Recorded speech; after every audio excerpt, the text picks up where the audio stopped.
So today at Ryan's Rod Service, we were up in Como, Colorado. Elevation's a little high up here, so breathing a little heavy. But anyway, we're up here looking at this, I don't want to say a salvage yard, but it's a salvage yard. It's kind of going away. So we're up here looking to see about buying a car or two. You know us, we're all about the projects. So here we are.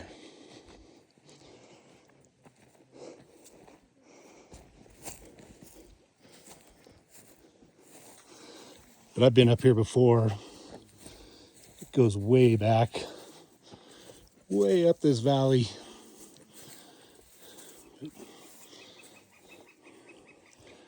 So anyway, this is what we're looking at. Hope everybody's having a good day.